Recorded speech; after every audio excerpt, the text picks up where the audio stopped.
Greetings, ladies and gentlefish, and welcome to another pair of World of Tanks games. Both of these games are going to have a common theme, which should hopefully become apparent as we go. But just kicking off proceedings here with Mad Insane in his T-54 Lightweight. Now, the main reason I'm showing this game, it's a good game, but the main reason I'm showing it is because I've never shown a game with the T-54 Lightweight before. This is, for those who don't know, the Tier 8 Soviet light tank. Don't let the T-54 in the name confuse you. This is a light tank, not a medium tank. And he's here on Windstorm. I showed a game on Windstorm last week, if memory serves, but in another Soviet tank. But we're back on Windstorm. And this is a Tier 10 game, so this is about as bad as the matchmaking gets. And when I say it's a Tier 10 game, it's a very Tier 10 game. Over half of each team are Tier 10. There are no regular Tier 9s in this game, which is interesting. So I think this match actually counts as Battle Tier 11. The only Tier 8s in this game are Tier 8 light tanks, which of course are match made as if they are Tier 9s. So the Tier 9s are effectively bottom tier in this game. We've also, actually, interesting to note, got a T-55A on the enemy team. That, of course, is the third personal mission reward tank. It's a tank that I'm currently, I'm not going to say grinding for, but it's the set of personal missions that I am currently on. Already the friendly teams lost the FV4005. On the one hand, that's a Tier 10, so losing him is bad. On the other hand, from everything I've heard, it's a pretty dire tank, so I guess it could be worse. T110E5 is here with Mad. I'm just going to call him Mad for short, because I'm lazy. And he is pushing up like a good little light tanker, trying to find the enemy team. Now, for those who are wondering what the T-54 Lightweight actually is, well, it's basically a stock T-54 with a better engine, as far as I can work out. The gun is your tried and trusted 250 alpha damage, 175 pen, 100mm gun. The ammo count is not particularly spectacular, and you can see that actually Mad here carries quite a lot of APCR rounds, though he hasn't just loaded them by default. There's the T92. Now, he could be making use of his high explosive rounds here. I imagine a HE round into the superstructure of the T92 would do the job. Having said that, he gets a little nudge on the guy, which brings the chap down into one-shot range for his AP rounds anyway, so it all works out. Taking aim at the enemy T-54 Lightweight, manages to penetrate the fellow. And nope, takes a blind shot, but the guy has already moved. Basically, he's putting flanking fire into these fellows from his position. Oh, that shot misses, which is a little bit unfortunate. But you can see, because of his ammo loadout, he is currently running out of good old-fashioned armor-piercing rounds, though he does manage to nail the enemy lightweight in the end. Jagdpanzer E100 over there, which is a rather ominous target. There's also an FV215B. Frontal shots against that guy will be awkward, but if he can get side shots or rear shots, then the damage should start flowing. Ditto applies for the E5 and basically most of the tanks on the enemy team. The only ones he might struggle with in the sides are things like the E100, and by extension, the Jagdpanzer E100.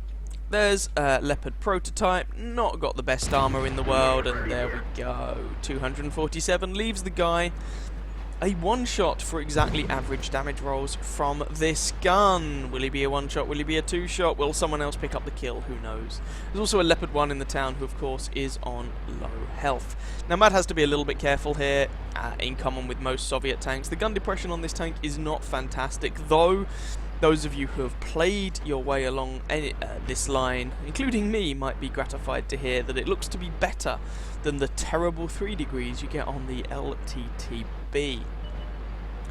So being based on the T-54, the lightweight actually gets, again, for a light tank, a respectable amount of armor, much like the LTTB before it. Ooh, 230, that's a little bit unlucky.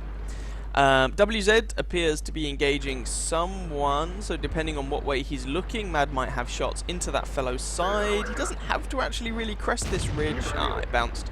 He could probably get shots into that guy's side from this side of that little ridge line, which would likely keep him safer. Looks like the WZ has fired, so I'm a little surprised maybe that Mad isn't going in to take advantage of that and put in some damage. If he had, he would also have shots on that FV4202.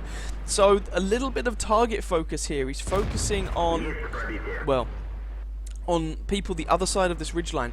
I'm honestly not sure why the other side of this ridge, you know, leaves him exposed to return fire, which he needn't be.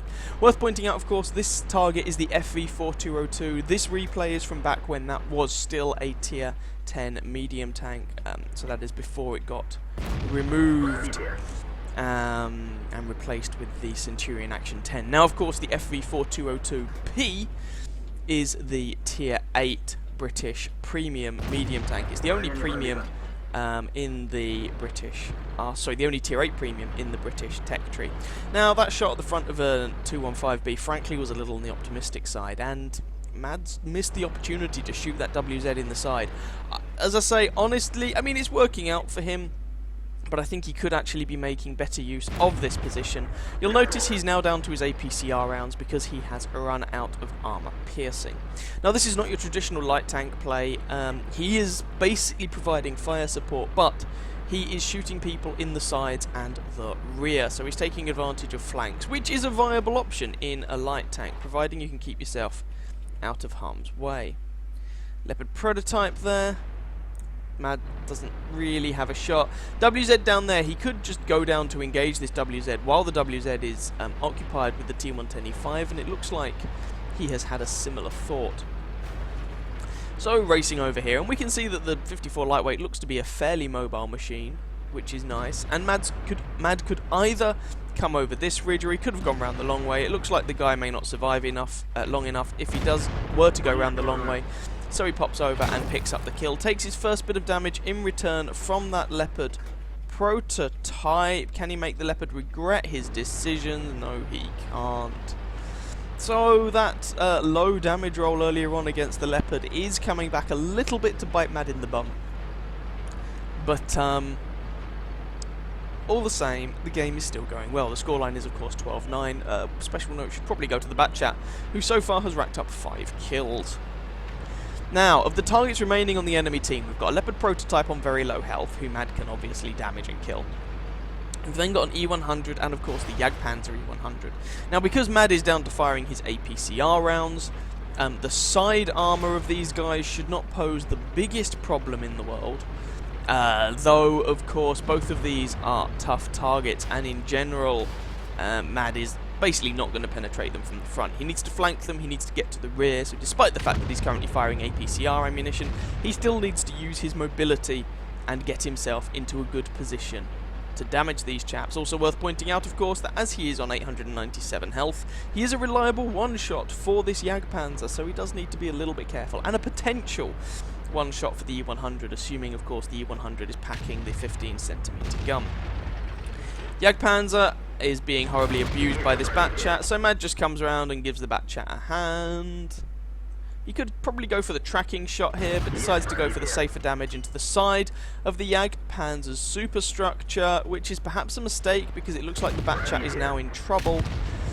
If he'd shot the Jagdpanzer in the track, he might have been able to save his Batchat buddy. I mean, it looks like Mad should be able to pick the kill up here anyway.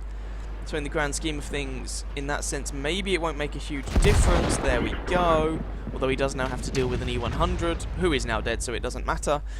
But just there, if he'd gone for the tracking shot on the Jagdpanzer instead of the superstructure shot, the track may have absorbed the damage. Maybe he wouldn't have done any actual HP damage, but he could have tracked the guy in place and potentially kept his Batchat ally alive. Anyway, don't want to criticise that too much. Although that wasn't your conventional light tank game, that was more of a snipey game, he was still putting shots into people's sides and rear, so most of these shots were intelligently taken. I do think Mad could have probably taken advantage of some safer shots, as I mentioned during the course of that game, but all the same, still fairly impressive result, which we will of course see just now.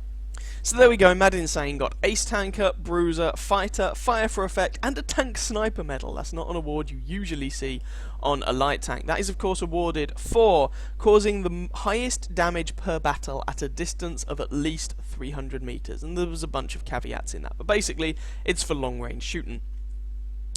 4,247 damage done, 5 kills, 1,431 base experience. Puts him at the top of either team by experience or, in fact, by damage done, just edging out the enemy FV4202. Commiserations to both the Leopard 1 and the 4202, they appeared to play pretty decent games, and the WZ, he was only tier 9. But alas, it wasn't quite enough for the win there. 22 shots fired, 20 hits, 18 penetrations for that damage count, most of which was from more than 300 meters. 2 enemy vehicles spotted. He took 1 hit that wasn't bounced. 2 enemy vehicles spotted, 9 damaged, 5 destroyed. Little bit of assistance damage. Made a loss on that game because of his ammunition resupply costs, almost 35,000 credits. Now, he did fire a fair few APCR rounds, but as I say, he only actually fired them in that game because he had run out of armor-piercing rounds. So maybe he could do with more AP and fewer APCR, but then on the flip side, all he's losing is credits, and the APCR rounds may come in more useful in other games. So I don't want to criticise too much for what was quite a nice result there in the T54 lightweight. Here we go with our second game then. This is brought to us courtesy of, oh good lord, Louis Ferrarazzi. Louis Ferrarazzi? I'm just going to call him Louis for short. Driving the T54, so you can probably see the theme of this video. Tanks based on the T54 chassis, starting off of course with the T54 lightweight, and now the good old-fashioned tier 9 T54. He is platooned up with Nobuhara in the RU-251 Sparpanzer, and Leader Severus, which is an interesting name, driving his IS-8. This game, of course, being from before the IS-8 was rebranded, shall we say, as the T10. The enemy team, well, both teams, it's kind of interesting here. I think the Scorpion might have just been on sale. We have a grand total of 6 Scorpions in this game, plus a Lorraine 39 LAM artillery piece, who is in a fail platoon with one of the Scorpions. Hurrah! Now, unlike the previous game, which was very, very tier 10, this is a very, very tier 9 game. Well, I say very, very tier 9. This is a tier 9 game where most tanks are tier 8. So if you're driving a T54, this is very nice matchmaking. Frankly, if you're in this platoon, an RU-251, a T54 and an IS-8, this is about as close as the game comes to God matchmaking for you. The only tank on the friendly team who does not get tier 9 matchmaking and is not in this platoon is a Batchat 155-55 artillery piece. Anyway, one Scorpion is already down for the count. Again, you can see that Louis here is actually packing quite a lot of heat rounds. This is pretty common in the T54. For those who don't know, the T54 gets a choice of 2 guns. One gun gets slightly better penetration, but basically worse everything else. And when I say slightly better, it gets about, I think it's 215, 220 pen, something like that. So around about the same penetration as the M46 Patton. The other gun gets 200 pen, which is the joint worst of any of the tier 9 medium tanks, but basically everything else is better. Your accuracy, your aiming time, I think the rate of fire is also better. So what people tend to do is use the gun with the slightly lower penetration. Okay, fair enough. And then, because this tank gets stupid premium rounds, just load up on the heat ammo. So Mad here is just going to go and help. Sorry, not Mad. You can see what I've just recorded. Louis here is just helping out his teammate. So, if you manage, penetration with this gun goes from 201 to 330. And yes, that is bloody stupid. But as a result, the T54 has a reputation for being a tank that people spam premium ammo in, which to me always seems a little odd. People don't seem to like the challenge of using the fact that it's a very mobile medium tank. 200 penetration is perfectly adequate on a tier 9 mobile machine. You do not need to throw heat through everybody, but I guess if you want to, that's entirely up to you. So, Mad here once again helping out his platoon mate. E50 here is going for the RU-251, perhaps against what might be better advice. as it's exposing him to fire from 2 people at once. Now, he has help from a WZ-132, sets the E50 on fire, actually. But Louis' platoon mate lasted a long time there, long enough for Louis to pick up the kill on the E50, and that WZ is now probably feeling a little bit outgunned. WZ is a good tank, but in a straight-up fight, absolutely no match for a T-54. So the scoreline is 5-6. One platoon mate has fallen, but to be fair, the enemy team lost more trying to kill him than, than his one tank was worth, frankly. Due in no small part to the fact that Louis was here, ripping them all a new one. Now, this T-54 is, of course, Tier 9 medium tank for the Soviets. There is another Tier 9 Soviet medium tank that was introduced after the T-54. That is the Object 432 at Tier 9 with the rear-mounted turret. Basically, it gets better armor, same gun selection, I think actually higher DPM, but the turret doesn't rotate all the way around. The gun depression is almost non-existent, and oh, we just lost Severus. No! Snape, you cannot fall. Now, this is one of those situations where a heat round might actually be useful. Well, he's dead anyway. The T-28 prototype gets just around about 200mm of frontal armor, so penetrating this guy with AP rounds from the front with the T-54 would be challenging. Panther back there is probably not going to have a very good day, let's be honest. Now, we have a Super Pershing over to our left-hand side, and the interesting thing with the Super Pershing, of course, is that the front of it is made of spaced armor. And what does spaced armor do? It eats heat shells. So the Super Pershing is one of those tanks that you cannot just double-tap to and auto-aim your way through. Which is interesting, because the premium ammo on the Super Pershing means that a lot of the time, if you want to, you can just, if you are a Super Pershing driver, double-tap to and auto-aim your way through your enemies, but there we go. Some tanks just have silly premium ammo, what are you going to do? Anyway, what we have here is the friendly team on 6 kills, the enemy team on 10, although that Panther 2 is on low health, so this may soon be evened up. Come on, AMX, what you playing at? Kill him! Kill him! Kill it with fire! Fire, brimstone, and vengeance. No? Oh, well, never mind. At this rate, the Panther 2 might get the kill on the CDC. As it is, whoa, ho, ho, ho, ho. Yes, that was an intentional joke. Manages to penetrate the Oho. Oho is firing AP ammo, and therefore bounces on the T-54. And Louis has actually done the right thing here. He loaded a heat round to go through the front of that Oho. However, he has his heat round still loaded. Not really sure why. Maybe in anticipation of coming across a KV-5, although KV-5 has massive weak spots. You do not need heat ammo to take out a KV-5. Heat ammo is a bad choice of ammunition against a Super Pershing. It makes no difference, and is possibly a bad choice of ammunition against a WZ. He could use HE against the Scorpion, you know, and the artillery is artillery. You could kill it with pretty much any type of ammo. So I find the choice of heat ammo here to be a little... what's the word I'm looking for? Not just unnecessary, but actually a bad idea. He would be better with his armor-piercing rounds here. This is a Super Pershing. Super Pershings eat heat ammo for breakfast. Louis should really be loading an AP round here.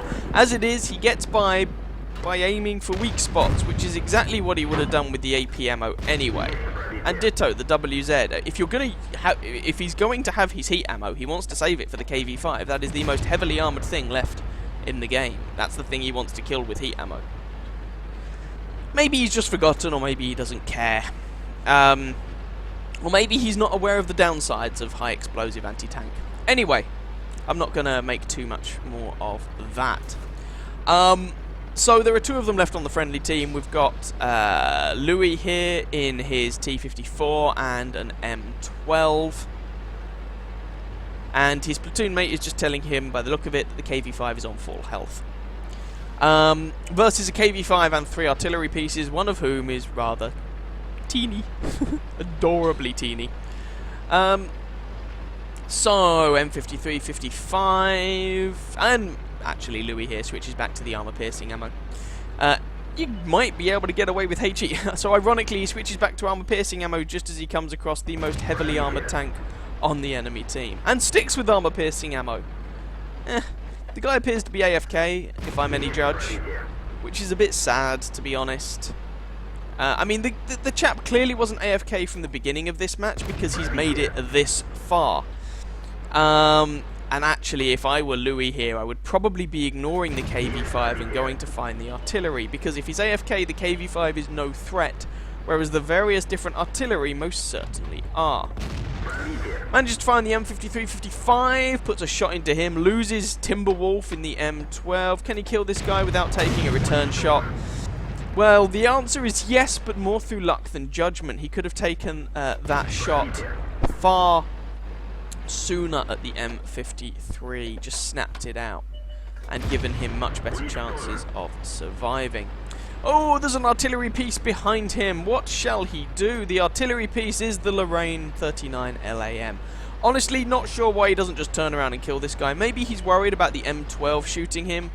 As it is, the M12's over there. There's one shot. Is he going to take a hit here? He should probably be jinking a bit more. He does, but it only damages his turret and does a bit of HP damage. And he knows where the Lorraine is, so this should be fairly easy. In fact, the Lorraine's poncy little 105mm gun wouldn't even kill him if he got a penetrating HE hit. So I honestly don't know why he's capping. Really not sure. He knows roughly where the Lorraine was last spotted. The Lorraine is not a fast machine. He could hunt this guy down and pick up his 11th kill. Really not sure why. I mean, I know it's an artillery piece, and artillery's scary, but it's tier 3. At worst, he's going to take off some of the paintwork, and that's about it. Not really sure why Louis is capping here. I mean, if he failed to find the guy, he'd have plenty of time to come back and cap. I don't quite understand. Oh well. I'm just going to speed this along a little bit. There we go. There's the Lorraine 39. Takes a hit from him. Oh noes! And executes the guy. And that is the game. So, let's go and have a look at the results. So, this game was good enough for Ace Tanker, Hand of God, Bruiser, Duelist, Fire for Effect, High Caliber, Tank Sniper, Top Gun, Pascucci's medal for killing those 3 artillery pieces, and the 11 kills netted Louis the Paul's medal. Very nicely done indeed. 6,303 damage, 11 kills, 1,623 base experience. Now, this should come with the caveat, of course, that about 1,800 of that damage was farmed on an AFK KV-5. Now, the KV-5 clearly hadn't been AFK all game, so maybe he had to disappear, or maybe he had connection problems, whatever the issue. If he'd been in the game, maybe that engagement would have gone differently. Maybe not. Who knows? 28 shots fired, 26 hits, 25 penetrations for that damage count, most of which was from relatively close range. 7 hits received, 4 penned, 3 didn't, for 820 damage blocked by armor. Spotted 1 enemy tank, damaged 12, killed 11, and got 960 assistance damage into the bargain. With a few base capture points in the end. Now, he spent a lot on ammunition, that's for 2 reasons. Firstly, he fired some heat rounds, although not a huge number, and secondly, the armor-piercing ammo on the T-54 is horrendously expensive. And all told, that was a pretty nice result. I would say, I think the decision to start capping at the end was a little perplexing, and Louis' ammunition choice was not great at various different points. You know, he stuck with armor piercing when you'd think maybe he would have wanted heat ammo, although as it turned out the KV-5 was AFK, and then used heat ammo to kill a Super Pershing and a Scorpion, which is a very peculiar choice. Maybe he just forgot or whatever, but I don't want to take too much away from that because it was a good game overall. So yeah, I hope you guys enjoyed that pair of replays in Soviet T-54 variants. If you did, by all means feel free to catch some of my other videos and or subscribe to my channel, and I wish you very happy hunting on that battlefield. Ciao ciao.